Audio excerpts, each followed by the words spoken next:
Belgrade की पुरानी और सुनसान सड़क पर रात का अंधेरा गहरा और चुपचाप था। हवा में ठंड की हल्की सनसनाहट थी और पेड़ों की पत्तियों की सरसराहट कभी कभी अजीब आवाजों में बदल जाती। आसपास के मकान लंबे समय से खाली थे और सड़क पर केवल अंधेरा और खामोशी का राज था। लोग कहते थे कि इस सड़क पर अकेले मत जाओ, पर कुछ युवाओं के लिए ये केवल डरावनी कहानियां थीं। सड़कों के बीच एक लड़की खड़ी थी, सफेद ड्रेस में। लंबे काले बाल उसके कंधों तक लटक रहे थे। उसके कदम धीरे धीरे हिल रहे थे, जैसे हवा में तैर रहे हों। कोई संगीत नहीं था, लेकिन पैरों की हल्की झनकार हवा में गूंज रही थी। उसकी चाल इतनी अजीब थी कि हर किसी का दिल डर से रुक सा जाता। जो भी उसे देखता, उसकी आंखों में खौफ उतर जाता। लड़की के चेहरे पर न खुशी थी न गुस्सा, बस एक खालीपन और दर्द की अजीब सी चमक। उसके पास से गुजरते हुए राहगीरों को लगता जैसे कोई अजीब शक्ति उन्हें देख रही हो। उस रात एक लड़का बाइक पर घर लौट रहा था। जैसे ही उसने लड़की को देखा, हवा और भी ठंडी हो गई। उसके हाथ कांप रहे थे, लेकिन बाइक स्टार्ट करना जरूरी था। लड़की धीरे धीरे उसकी तरफ बढ़ रही थी। उसके कदम पैरों की जगह हवा में तैरते हुए लग रहे थे। लड़के ने हॉर्न बजाया, पर कोई जवाब नहीं आया। लड़की ने सिर उठाया और सीधे उसकी आंखों में देखा। उसकी नजरें इतनी खाली और डरावनी थी कि लड़के का दिल थम सा गया। हिम्मत जुटाकर उसने बाइक स्टार्ट की और तेजी से भागा। जैसे ही वो पीछे मुड़ा, सड़क बिल्कुल सुनसान दिखी। लड़की कहीं नहीं थी, लेकिन हवा में अभी भी उसकी मौजूदगी महसूस हो रही थी, जैसे कोई अदृश्य हाथ उसके पीछे पीछे चल रहा हो। उस रात लड़के ने महसूस किया कि कुछ चीजें सिर्फ कहानी नहीं होती। कुछ आंखों की खाली गहराई इतनी खतरनाक होती है कि इंसान की हिम्मत और सांसें दोनों रोक सकती है। मार्को, एक टैक्सी ड्राइवर, अपनी रात की शिफ्ट खत्म कर घर लौट रहा था। शहर की सड़कें सुनसान और खाली थीं, लेकिन उस रात कुछ अजीब महसूस हो रहा था।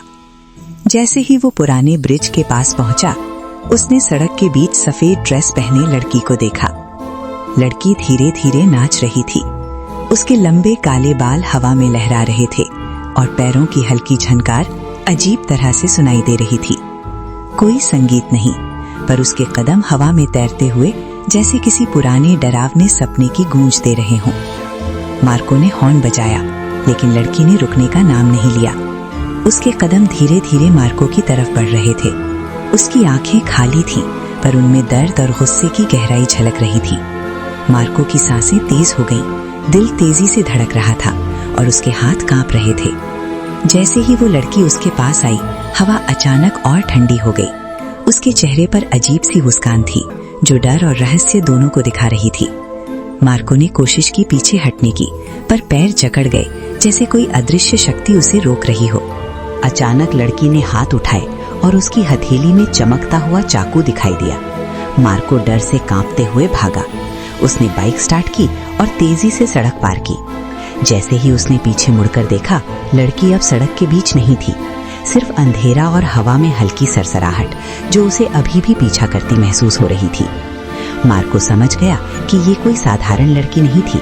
ये किसी आत्मा का प्रेत रूप था, जो अपने अधूरे दर्द और गुस्से के साथ हर रात किसी शिकार की तलाश में निकलती थी। उस रात मार्को ने पहली बार महसूस किया कि कुछ चीजें सिर्फ कहानियां नहीं होती। कुछ आंखों की खाली गहराई इतनी खतरनाक होती है कि इंसान की हिम्मत और सांसें दोनों रोक सकती हैं। अगली सुबह शहर में खौफ फैल चुका था। मार्को की लाश उसी सड़क पर मिली थी। गले पर गहरा कट और शरीर पर अजीब तरह के निशान थे। पुलिस शॉक में थी। सीसीटीवी में सिर्फ मार्को दिखाई दे रहा था, लेकिन उसके पीछे एक अजीब छाया भी दिख रही थी, कुछ इंसानी कुछ नहीं। लोगों को अचानक याद आया कि कुछ दशक पहले इसी सड़क पर एक लड़की की हत्या हुई थी। उसका नाम अन्या पेट्रोवा था। वो डांसर थी और उसके साथ बर्बरता हुई थी। किलर कभी नहीं मिला। उस रात की डरावनी यादें अब भी लोगों के दिमाग में ताजा थीं। शहर के बुजुर्ग बताते थे कि अन्या की आत्मा अब भी उस सड़क पर भटकती है। जो भी रात में उसे देख लेता है या उसकी झलक पाने की कोशिश करता है, उसका अगला कदम मौत की तरफ बढ़ जाता है। इसी बीच पुलिस ने सड़क पर जांच शुरू की। हर जगह अजीब निशान थे, पैर के निशान जो जमीन पर नहीं बल्कि हवा में तैरते हुए लग रहे थे। कुछ पुराने घुंघरू भी मिले जो किसी नाच के अधूरे सपना की याद दिला रहे थे। सड़कों पर फिर वही आत्मा भटक रही है और आज किसी ने उसे देखा। लोग डर गए। स्कूल, दुकानों और घरों में लोग रात को बाहर नहीं निकल रहे थे। मार्को की मौत ने शहर में खौफ का माहौल बना दिया था, लेकिन कुछ लोग थे जो डर को चुनौती मानते थे। मिलन और उसके दोस्त उनमें से थे। उन्हें कहानियां मजाक लगती थीं। अगले कुछ दिन में वे खुद उस सड़क पर जाने का सोच रहे थे। शहर में एक चुपचाप खौफ फैल रहा था।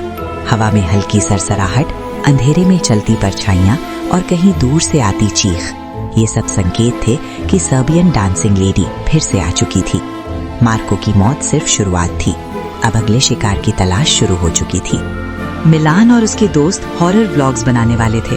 उन्हें शहर की डरावनी कहानियां बस मजाक लगती थी। मार्को की मौत की खबर सुनकर वे और भी उत्साहित हो गए। उन्होंने तय किया कि रात को उस सड़क पर जाएंगे और सर्बियन डांसिंग लेडी को कैमरे में रिकॉर्ड करेंगे। रात करीब 1:45 बजे। सड़क सुनसान, हवा तेज और हर तरफ अंधेरा। मिलान ने कैमरा ऑन किया। उनकी सांसें तेज थी, दिल धड़क रहा था। जैसे ही वे सड़क के बीच पहुंचे, उन्होंने देखा सफेद ड्रेस में लड़की धीरे धीरे नाच रही थी। कोई संगीत नहीं, लेकिन उसके पैरों की झनकार और हिलती ड्रेस हवा में एक अजीब सी गूंज पैदा कर रही थी। मिलान के हाथ कांप रहे थे।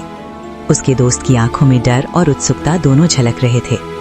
लड़की सीधे कैमरे की तरफ देखने लगी। नाच रुक गया। चारों तरफ साइलेंस।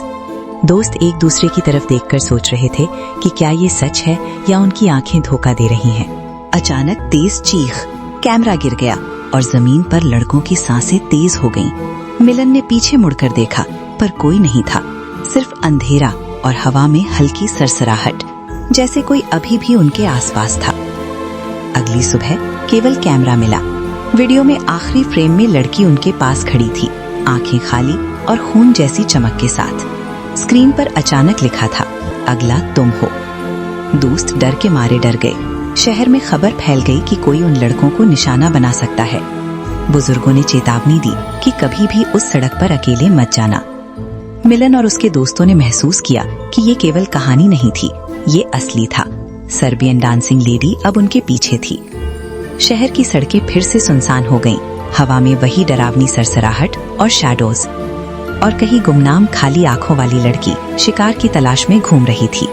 इंस्पेक्टर इवाना अब इस केस को हल्के में नहीं ले रही थी। मार्को की मौत, मिलन के कैमरे में कैद वो आखिरी सीन, ये सब किसी आम इंसान का काम नहीं लग रहा था।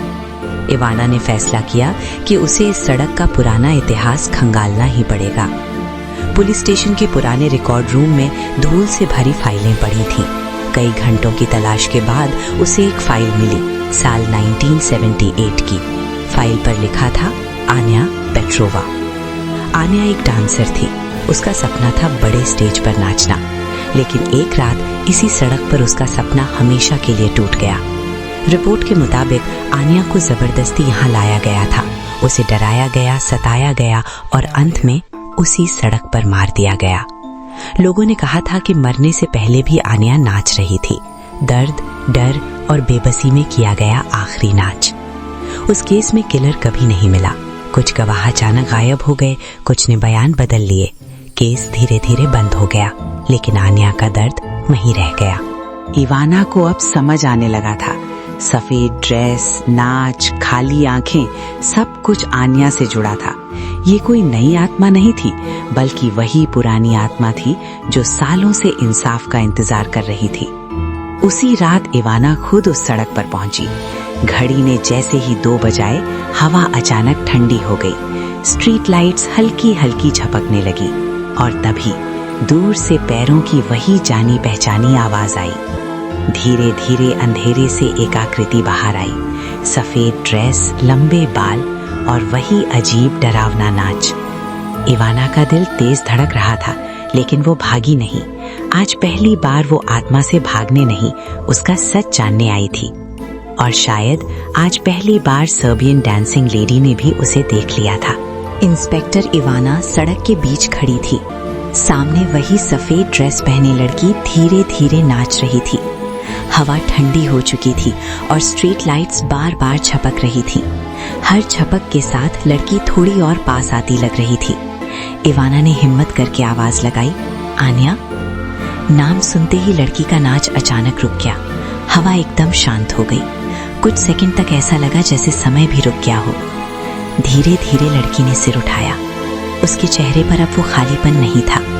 आंखों से खून जैसे आंसू बह रहे थे। उसका मुंह खुला और बहुत धीमी आवाज में उसने कहा, मुझे पूरा नाच करने दो। इवाना के शरीर में सिहरन दौड़ गई। तभी सड़क पर पुराने खून के धब्बे उभरने लगे, जैसे जमीन अपनी यादें दिखा रही हो। हवा में चीखों की गूंज थी, डर, दर्द और बेबसी की। लड़की का नाच अब बदल चुका था। पहले जो धीमा था अब तेज और टूटा हुआ हो गया। उसके हाथ अजीब तरह से मुड़ रहे थे, जैसे किसी ने जबरदस्ती नचाया हो। हर कदम के साथ जमीन कांप रही थी। इवाना ने पिस्टल निकाली, लेकिन हाथ कांप रहा था। गोली चलाने का कोई मतलब नहीं था। ये शरीर नहीं, गुस्से और दर्द से बनी आत्मा थी। अचानक लड़की ने इवाना की तरफ देखा और एक पल के लिए उसके सामने अन्या की पूरी कहानी घूम गई। एक लड़की जिसका सपना था नाचना। एक रात जब उसे जमीन पर गिराकर जबरदस्ती नचाया गया और फिर उसी सड़क पर उसकी जान ले ली गई। लड़की ने चीख मारी, इतनी तेज कि इवाना के कानों से खून बहने लगा। मेरा नाच अधूरा है। हवा ने जोर पकड़ा। आसपास की चीजें हिलने लगी। इवाना अब समझ चुकी थी, ये आत्मा किसी को यूं ही नहीं मार रही थी। ये बदला नहीं, बल्कि अधूरा सपना था। अगर उस नाच को पूरा नहीं किया गया तो ये सड़क हर रात खून देखेगी और अगली रात कोई और उसकी जगह मार्को बन सकता था। इंस्पेक्टर इवाना पूरी रात सो नहीं पाई। अन्या की आंखें, उसका टूटा हुआ नाच और वो शब्द मेरा नाच अधूरा है बार बार उसके दिमाग में गूंज रहे थे। इवाना अब समझ चुकी थी कि ये आत्मा सिर्फ बदला नहीं चाहती, बल्कि कुछ पूरा करना चाहती है। अगली सुबह इवाना फिर से पुराने रिकॉर्ड्स में जुट गई। इस बार उसने सिर्फ मर्डर फाइल नहीं, बल्कि उस समय के चर्च, अस्पताल और गुमशुदा सामान की रिपोर्ट्स भी देखी। घंटों बाद एक छोटा सा नोट मिला जिसे पहले किसी ने ध्यान से नहीं पढ़ा था। उसमें लिखा था, विक्टिम के घुंघरू बॉडी के साथ नहीं मिले। इवाना चौंक गई। एक डांसर अपने घुंघरू के बिना अधूरी होती है। उसे लगा शायद अन्या का नाच इसलिए अधूरा रह गया था। खोज करते करते उसे पता चला कि अन्या की मौत के बाद पास की एक पुरानी चर्च में एक अजीब घटना हुई थी। वहां के प्रीस्ट ने रिपोर्ट की थी कि रात के समय बेसमेंट से पैरों की आवाज और घुंघरू जैसी ध्वनि आती थी। कुछ दिनों बाद वो चर्च बंद कर दी गई। इवाना उसी चर्च पहुंची। दरवाजा जंग लगा हुआ था। अंदर अंधेरा, सीलन और सन्नाटा। बेसमेंट में उतरते ही हवा भारी लगने लगी। दीवार के कोने में एक पुराना लकड़ी का डिब्बा रखा था। जैसे ही इवाना ने उसे खोला, उसके हाथ कांप गए।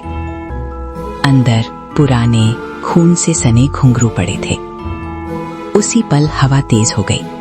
पीछे से वही जाने पहचानी आवाज आई। अब समझ आई। इवाना ने पीछे मुड़कर देखा। अन्या वहां खड़ी थी। इस बार उसका चेहरा गुस्से से भरा नहीं था, बल्कि दुख से टूटा हुआ था। उसने इशारे से घुंघरू की तरफ देखा। इवाना को सब साफ हो गया। जब तक अन्या उन घुंघरू के साथ अपना आखिरी नाच पूरा नहीं करेगी, ये श्राप खत्म नहीं होगा। लेकिन समस्या ये थी, अगली रात वही रात थी जब अन्या सबसे ज्यादा खतरनाक होती थी। और अगर उस रात कुछ भी गलत हुआ तो शायद कोई भी उसे रोक नहीं पाएगा। रात धीरे धीरे पास आ रही थी। इंस्पेक्टर इवाना जानती थी कि आज की रात सबसे खतरनाक होने वाली है। घुंघरू उसके पास थे, लेकिन सवाल ये था कि क्या आत्मा इन्हें स्वीकार करेगी या फिर गुस्सा और बढ़ जाएगा। सूरज ढलते ही आसमान पर भारी बादल छा गए। हवा में अजीब सी बेचैनी थी, जैसे शहर खुद डर महसूस कर रहा हो। इवाना उस सड़क पर अकेली पहुंची। वही पुरानी सड़क, वही स्ट्रीट लाइट्स और वही सन्नाटा। उसने घुंघरू को सड़क के बीच ठीक उसी जगह रखा जहां अन्या की मौत हुई थी। घड़ी की सुइयां धीरे धीरे 2 बजे की तरफ बढ़ रही थी। हर सेकंड भारी लग रहा था। जैसे ही घड़ी ने 2 बजाए, हवा अचानक तेज हो गई। स्ट्रीट लाइट्स झपकने लगी। दूर से पैरों की आवाज आई। धीरे धीरे अंधेरे से वो आकृति बाहर आई। सफेद ड्रेस, लंबे बाल और वही जाना पहचाना नाच। अन्या सड़क के बीच रुकी। उसकी नजरें सीधे घुंघरू पर थीं। कुछ पल के लिए वो हिली नहीं। इवाना की सांसें रुक गईं। अगर आत्मा नाराज हो गई तो शायद यही उसकी आखिरी रात होगी। अन्या ने एक कदम आगे बढ़ाया, फिर दूसरा। उसने झुककर घुंघरू उठाए। उसके हाथ कांप रहे थे। जैसे ही उसने घुंघरू अपने पैरों में बांधे, हवा अचानक शांत हो गई। पहली बार अन्या के चेहरे पर गुस्सा नहीं था, वहां दर्द था और राहत की हल्की सी झलक। उसने नाच शुरू किया। ये नाच पहले जैसा नहीं था। इसमें दर्द था, टूटे सपने थे और सालों की कैद थी। हर कदम के साथ सड़क पर पुराने खून के निशान उभरते और फिर गायब हो जाते। नाच तेज होता गया। हवा घूमने लगी। इवाना को लगा जैसे पूरी सड़क उसके साथ घूम रही हो। अन्या की आंखों से आंसू बह रहे थे, लेकिन वो आंसू खून के नहीं थे, बल्कि एक अधूरी आत्मा की थकान थे। ये उसका आखिरी नाच था। इवाना दूर खड़ी देख रही थी। उसे एहसास हो रहा था कि वो किसी डरावनी घटना की नहीं, बल्कि एक टूटे हुए सपने की गवाह बन रही है। लेकिन नाच अभी पूरा नहीं हुआ था और असली अंत अब आने वाला था। अचानक इवाना को एहसास हुआ कि ये आत्मा पूरी तरह मुक्त नहीं हुई है। कुछ हिस्सा अब भी उसी सड़क से जुड़ा हुआ है। शायद सालों का डर, या शायद वो लोग जिनका जुर्म कभी सामने नहीं आया। अन्या का शरीर हल्का होने लगा, जैसे धुएं में बदल रहा हो। उसकी मुस्कान अब डरावनी नहीं थी, बल्कि उदास थी। कुछ कहानियां कभी पूरी तरह खत्म नहीं होती, ये कहते हुए उसकी आवाज हवा में खुल गई।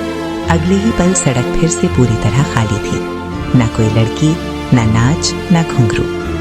इवाना अकेली खड़ी थी। चारों तरफ सन्नाटा था, लेकिन उसके कानों में अब भी घुंघरू की हल्की आवाज गूंज रही थी।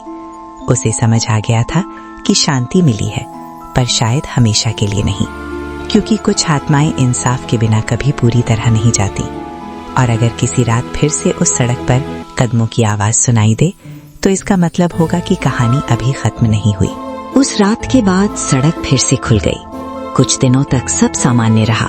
कोई चीख नहीं, कोई नाच नहीं और ना ही कोई अजीब परछाई। लोग धीरे धीरे उस रास्ते से फिर चलने लगे। शहर को लगा कि सब खत्म हो गया है। इंस्पेक्टर इवाना का तबादला हो गया। जाते समय उसने उस सड़क की तरफ आखिरी बार देखा। उसे उम्मीद थी कि आन्या को शांति मिल गई होगी, लेकिन दिल के किसी कोने में एक डर अब भी जिंदा था। कुछ हफ्तों बाद एक आदमी देर रात घर लौट रहा था। वही सड़क, वही समय। स्ट्रीट लाइट्स हल्की हल्की झपक रही थी।